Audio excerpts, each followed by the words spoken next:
This is Danny Flexent here for Seconds Out. Delighted to be joined for the first time on the channel by promoter Mark Neilson. Mark, how are you doing?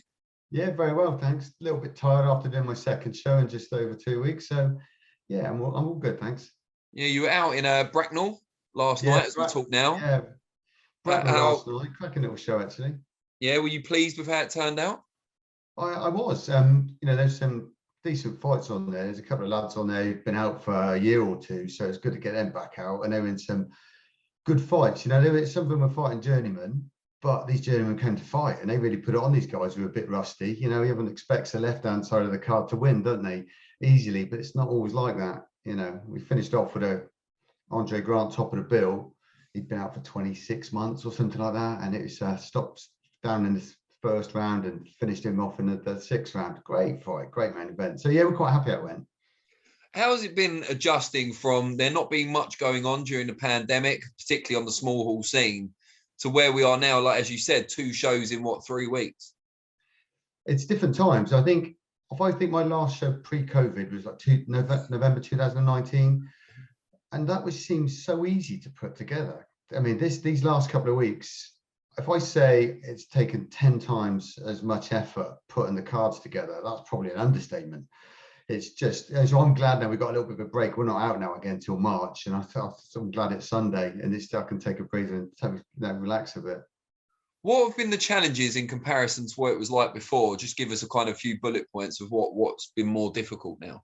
Well, when we first came back in September, which is the first when all the boxing started again for the small hall back after COVID, it was a bit like a perfect storm. There was a lot more promoters putting on a lot more shows because obviously they've got all their boxers they want to get out, but there was less opponents. There's a lot, like they said, there's a shortage of dentists, bin men, lorry drivers, everything. There's a shortage of boxers as well, foreign boxers and away opponents. The UK journeymen, because there was no work during COVID, the work just stopped. They wouldn't have found other work. And then, of course, when it opened up again, they had to renew all their licenses, get all their necessary scans done. And there was probably half the amount of foreign away corner opponents than there usually is. So it was like a perfect storm. So matching was an absolute nightmare. I mean, I remember in a fight week, we might drop an opponent for an injury or he got stopped on the weekend. We could quickly turn on finding another opponent really quick. If we drop an opponent now in fight week, it's an absolute nightmare trying to find somewhere else because they're all booked. I think this weekend there was like 12, 13 shows. That's a lot of boxers. Yeah, no, I can understand.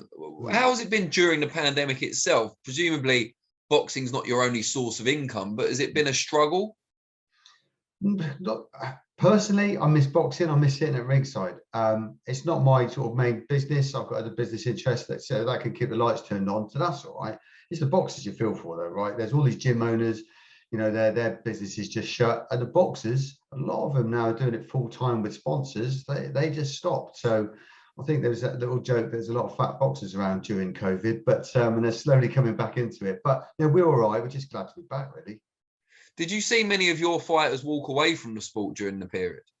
Yeah, there's some. It's usually on the sort of lower records, as in the 2-0, 3-0, 4-0. There was a good number of them who just drifted away, got a job and thought, do I need it? And didn't come back. Some of them, have crept back in. I know a lot of amateur gyms as well. And they said some of the young talent that drifted away when the gyms were shut and they haven't had them all back yet. Well, I do fear, we've probably lost a couple of, some good talent out there. I know certainly some pros. There's going to be a lot of them 2-0, 3-0, 4-0, which is, you'll look at boxing in a couple of years, you've just stopped, and it's because they drifted out during COVID, which is such a shame, isn't it? How much help have the Board of Control been during this period, and also once you've started to try and bring shows back? Well, I wouldn't say, I try and be politically correct here because I'm a license holder and I don't want to upset the people who award me my license, but I don't think they've really said they haven't been a help. They're trying to work to the rules and doing the best that they can. One of the problems we've got, and I think it's commonly discussed amongst all the promoters, is we've still got to do day before weigh-ins now and day before COVID tests.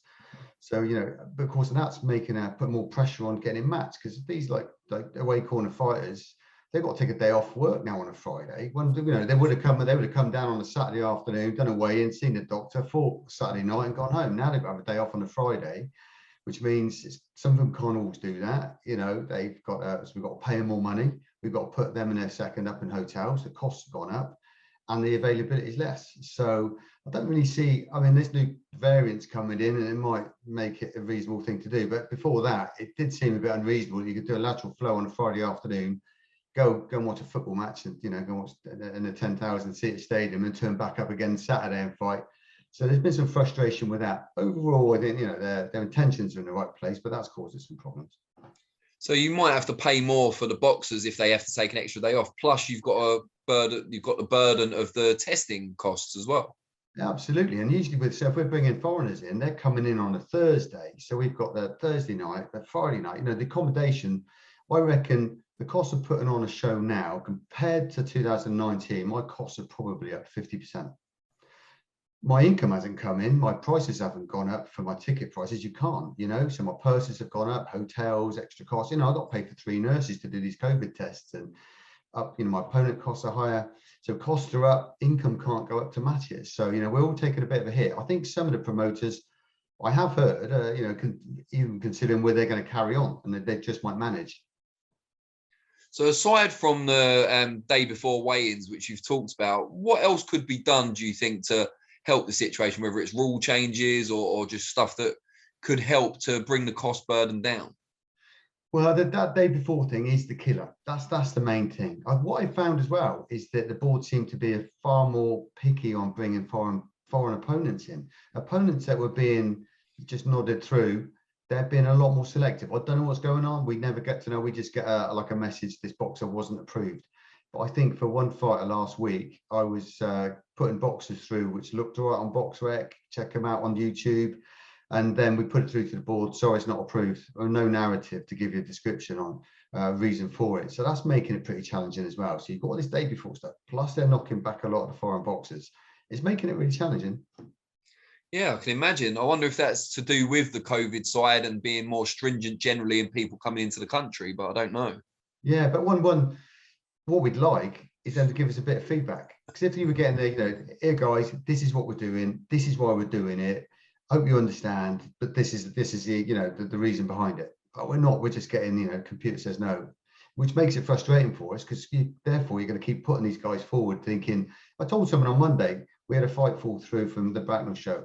Yeah, we've got you matched. I look at this guy. He's 0-6. We're bringing him in from Russia. We've seen him on YouTube. All looks good. He's fighting a 2-0 guy over here. That's a great sort of first fight for him. He's been out like a year and a half. Great, no problem with that. Board says no. And we don't know why. And I think that's quite common. I'm speaking to a lot of managers, a lot of promoters. They all have the same thing. We've all got to get on and work to the rules. I understand that. And we can't change that. And it is what it is. It's a challenge. We're still going to carry on. But, it could be made a bit easier for us. Yeah, if they communicated the criteria better, then you could adapt to those parameters. Yeah. No, I understand. How challenging then is it for you to plan for next year, for 2022, in terms of how many shows, what type of shows, all that kind of thing, because everything's still so evolving? Yeah, fortunately, I think the date's we're in favour of the dates now. Our next show's not till the end of March. We've got this nice break now because this was our last one before the end of the year. Not really going to put a show on in January, February anyway, because they never really sell very well because no one's got any money.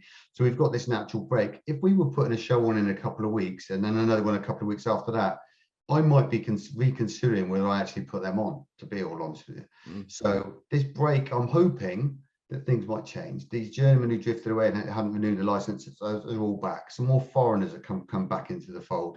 So I've got 8 shows booked for next year. I'm hoping by the time we get to February, we'll have a better look at what the landscape's like and a bit more confidence about, But if that's the way it is, and it's going to be a lot harder to match these shows and a lot more costly, we just got to factor that into our business model. I'm a businessman and I run every sort of show on a tight financial model. We know where every paperclip, bit of Tipex, we know every cost. So we just have to factor it in. And that's the way it is. I think Mick Collier at the board famously, he's got this famous quote. He says to every promoter, how do you end up with $1 million as a boxing promoter? Well, you start with 2. That's it. So he says that to every promoter. So, and it's very true. So you've got to run quite a tight ship. But if it stays as it is, I'll still do it. I'll do it if we never made a penny because I love it. I've been bought, I've had a life of boxing, and but I don't think every promoter can do that because some of them need it to sort of survive, and it's really hard for them out there. There's a lot more TV promoters in the UK than we've seen in a while as well, with the kind of Fightzone coming aboard, the Zone obviously now with Eddie Hearn going over there. Yeah. Has that had an effect on you guys as well, in that there's a lot more demand from the major shows for journeymen and opponents and so on? Yeah, I mean, you see the Fightzone guys, it's a great model, good for them having a go, getting that on. But of course, that means they're putting a show on every single week. Yeah. And it's and then big cards as well. So that's taken up a lot of the away corner boxes out there. A lot of TV shows, with there's new Sky deal now, and they're all trying to build their stables, aren't they? They're all trying to sign people up. It's a good opportunity on one hand. If you've got a 2-0, 3-4, 5-6 and 0 boxer, I think he's got a better chance of getting a TV deal now, because they all, with Eddie taking all these guys' his stable over to the zone, it's sort of left a lot of these guys scrabbling around what's left, and they need the stables to put on the platforms, don't they? So it's a good opportunity, but there's a lot of shows on who are scooping up a lot of the opponents out there. So that just adds to the mix, doesn't it? Now, I want to end on a more positive note. I know you don't want to kind of single guys out, but just out of all the fighters you've been working with over the last year or two, who should we be looking out for? People who can really make it to that next level? Well, I've just signed Brad Ingram, right? He's this traveller from Gloucester, great amateur experience. He's just made his debut last week, and I know it's too early to tell, but I'm seeing him all the gyms. Everyone's talking about him. He's got some great talent, and I've got some really good boxers I work with, 2-0, 3-0, 4-0, 5-0. But my standout, Brad Ingram, and I've got another guy. I said you asked me for one, but then Chubsy, his name is El Gordito. They call him the Fat Mouse. He comes out with a big sombrero on, massive crowd. He's been with Paddy Fitzpatrick from Swindon since he was a little kid. There's pictures of him on YouTube, an 11-year-old. Now he's a pro. He sold hundreds of tickets, and he's slick. So I've got a couple of these debuts. I think I've got to match them right, look after them in the first couple of fights, build up their experience. But they're one. We're looking forward to seeing how far they can go. Great stuff. Now, before I let you go, just tell people out there how they can keep up with the promotional company on social media. How can they find you? Yeah, we're on all the platforms. Neilson Boxing on Instagram, Twitter, Facebook. I'm on there as well, Mark Neilson. So just get in touch. We've got 8 shows next year, and we keep it plastered all over the social platforms. Great stuff. Well, it's been a pleasure to have you on. I hope it's the first time, but not the last time. We'll see you hopefully in the build up to the show in March. Great. Good speaking to you. Thanks very much.